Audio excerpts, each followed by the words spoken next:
think the most important thing is to speak in court on the record.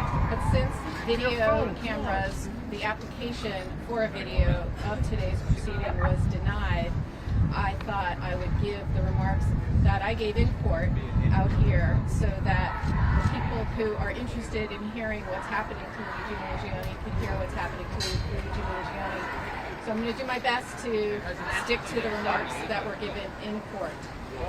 First, I want to start by talking about the fact that Luigi Mangione remains in federal custody, where he is being prosecuted in 3 jurisdictions: by the federal government, by New York State, and by Altoona, Pennsylvania. But he's being held in federal custody, and the Department of Justice has refused to allow him to be in state custody, despite the fact that they've all agreed that the state court is going to go first. Now, this is problematic for several reasons. Number one, the federal government is still considering whether to execute Luigi and considering whether to seek the death penalty. So we are fighting that simultaneously while going first here in state court.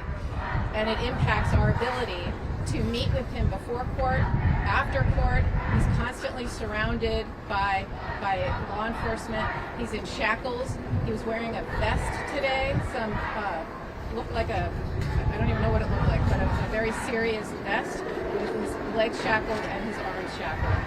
And so he's being treated differently because he's being held in federal custody than any other person who would be facing serious murder 1 charges in New York State court. And I made a record in court today that I don't understand what this show of danger is for. When I go visit Luigi at MDC in Brooklyn, I sit with him. He is unshackled. He walks around freely in the visiting area. We sit in a room together without law enforcement hovering over us.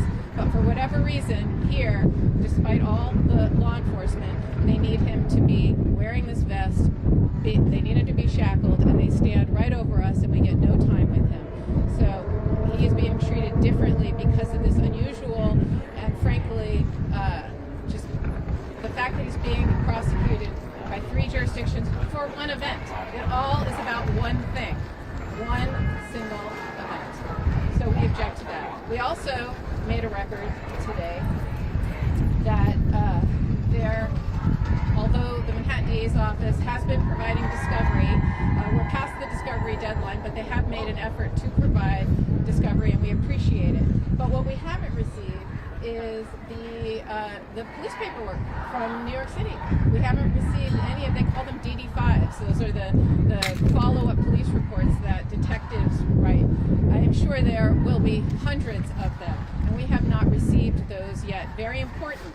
We've also just today received the discovery regarding the arrest in the Altoona case, and we've received a little of that previously, and we are concerned that Luigi's constitutional rights were violated in Pennsylvania, and there are serious search and seizure issues that will be litigated in that case in Pennsylvania and in this case here and in the federal case, because it is alleged that Luigi had a gun on him and had other property on him that they are going to use against him in all of the cases. And if there is a search and seizure issue, and again, we have to review all of the paperwork and camera footage when we receive it before we say definitively whether we think there is one. But so far, what we are seeing is we think there is a serious search and seizure issue, and so we want the opportunity to litigate it, including in Pennsylvania, where he was supposed to have a court date on February 24th, but the Department of Justice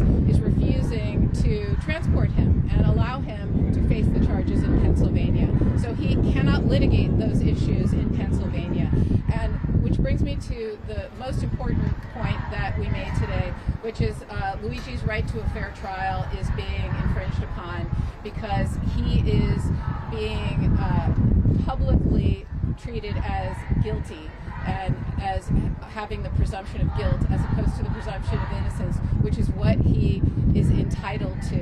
And although, of course, I understand the NYPD's need for a press conference before an arrest or after an arrest, which they did here. I didn't like it, but they did it, and I understood it. What I did not understand was how shocking it was that this week on HBO, in a documentary, I see the chief of detectives and the New York City mayor, full hair and makeup done, sitting down and giving an interview for television and talking about the evidence in Luigi's case, talking about police paperwork that we don't have, talking about forensics that we have not yet received. I guess we have now today, but I didn't when I was sitting there learning about the case, hearing an actor play Luigi reading from a journal that they say is Luigi's, and we have yet to receive it from the prosecution.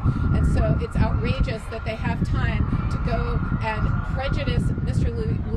Mangione's ability to receive a fair trial and go out and make these statements, but not give this to us. And so we are concerned, because if the chief of detectives is telling everybody about all this evidence, and what if it ultimately gets suppressed because it was an illegal search and seizure in Altoona, Pennsylvania, how is he going to get a fair trial? So those are a little bit more than I was allowed to say in court, but that's the gist of it. That's what my prepared remarks were, and hopefully will allow cameras in the court going forward. If not, I will continue to provide information. We put up a website that just has basic information. It's luigimangioneinfo.com, and we will post a transcript of today's proceeding on that website, and that's where we are going to be providing hopefully accurate information about this case. I apologize, I'm not going to take any questions, and I'm not going to make any other out-of-court statements, because this is truly intended just to be a recitation of what happened in court. But one last thing is, Luigi really wanted to thank the supporters for being here, and we all appreciate it very much. Thank you so much. What was the issue with this search?